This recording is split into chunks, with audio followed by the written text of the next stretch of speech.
Rendang is one of those classic curries that's quite dry. It's full of coconut, onions, and pieces of beef. But instead of doing a classic curry, I'm going to be using this Rendang curry paste to marinate a piece of brisket. So it's this amazing roast that you can take whole to the table. It is so delicious, but one thing I do recommend is you'll need some patience for this because it's going to take about 6 to 7 hours to cook long and slow. Now let's talk about brisket first. This is a beautiful cut of meat. It's a secondary cut of meat, so it does need a lot of time to cook. This is 1.8 kilograms, and you can see there's a lovely cap of fat. You want this blanket of fat so it stays nice and moist throughout the cooking process. Brisket is also renowned for its marbling. You see all that little bit of fat throughout the meat? That bit of marbling is going to give us a wonderful juicy result. So in my baking dish, I've got a lemon grass stalk. I'm just going to bruise it slightly just to release some of the flavour from it. Fantastic. And the smell of that is just so good. Open that up and just place that on the base. Now we need to spread the rendang paste over our brisket, but it is quite firm. So I'm just going to loosen it up with some of the coconut milk. So a generous tablespoon of that. You know what, let's just put the whole lot because we've got such a large piece of brisket here. See how it's quite dry? That's the classic style of a rendang. Okay, we'll pour some of this coconut milk in. A few tablespoons, and just give that a mix. Just break it up, and we just want to form a looser paste. Now before I get my hands in there, I'll just add this coconut milk to our baking dish. This is going to form a really nice sauce, so in that goes, and we won't waste any of that coconut milk in the can. We'll use some water. You'll need 500 mils. We'll pour that in and just clean out the can and pour that in. The rest of that water can go in too. Okay, back to our brisket. I'll add half of this paste to the top of the beef and spread that out. We'll turn it over and do the same for the other side. It smells so good. You know, if you're making this rendang from scratch, you do need quite a lot of ingredients. So having a jar on standby like this really helps. And this is not a hard recipe at all. It's actually quite easy and very minimal ingredients. You just need a bit of time in the oven.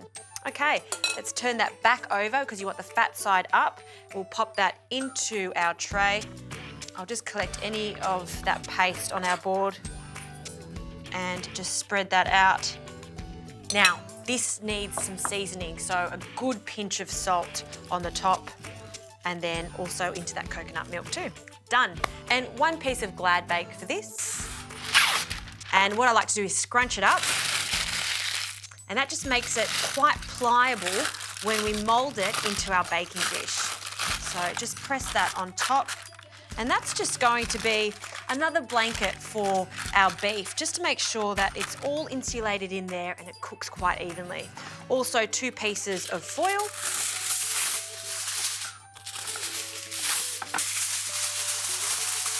And then we're just going to scrunch the sides so it's nice and tight. Okay, that's the labour done. It goes into the oven 6 to 7 hours, 150 degrees.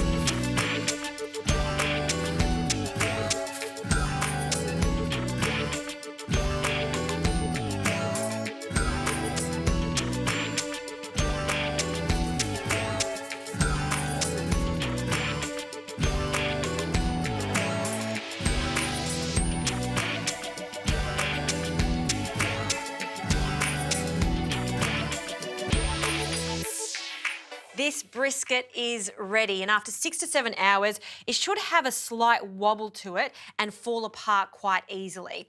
And what I like to do is take the foil off and the glad bake and just cook it for a further 45 minutes to an hour, just so it dries on the top and forms a crispy crust. You can see this lovely sauce. If you want to be pedantic, you can take all of that oil off and you've got this gorgeous coconut sauce to go with it.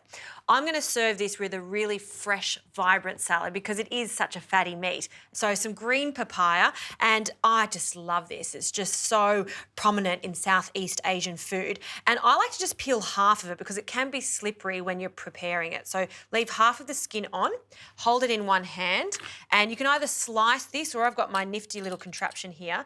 And what this does is finely julienne. So we've got little strips of this green papaya.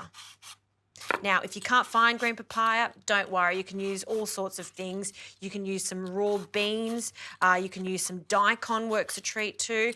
Anything that's quite crunchy is going to work. I'll just move that bowl for a moment. And just to give yourself some more support, just pop this onto a board, and you can see it's just much easier to peel. All right, that should be about enough for a portion. And you just want to separate that and into the bowl. Some cucumber. I've taken the seeds out of the cucumber and julienned it so it's roughly the same shape as our papaya. Tomatoes, just some cherry tomatoes. I'm going to cut them in half just to show off those seeds. I'll just add a few of these nice, ripe, juicy tomatoes.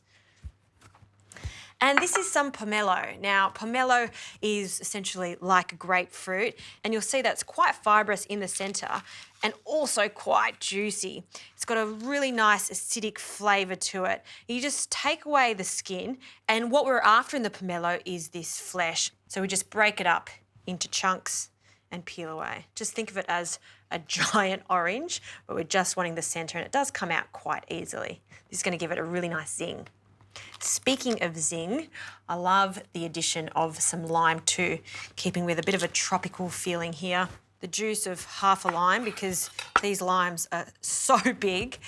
Good squeeze in there. And I like a bit of heat in this, so a chilli. And yes, it's a very small chilli, but it is a firecracker. So a really small amount of this chilli. These are called bird's eye chilies. In it goes. A few herbs, some mint, and I'll just pick the mint directly into the bowl. This is like the salad leaf of this salad, and I like lots of mint. No stalk, and just break it up with your hands instead of chopping it. We lose a lot of flavour when we chop herbs, so just break it up with your hands.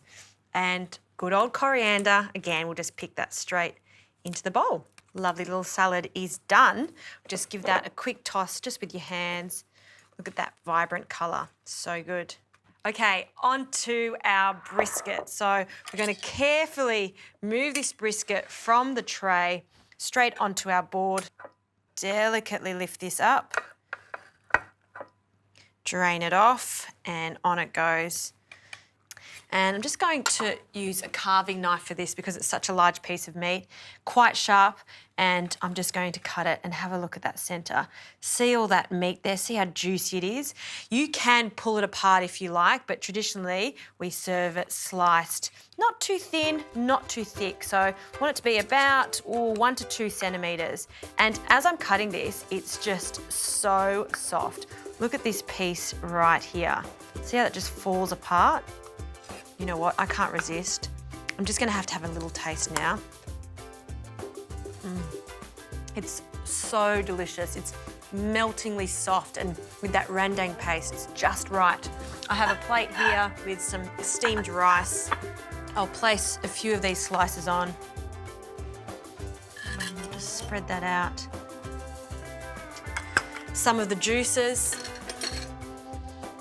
and a big spoon of sauce over the top, let it drizzle down. Yum. Finally, our salad, a nice mound of the salad on top of our beef. Just a little nest of it.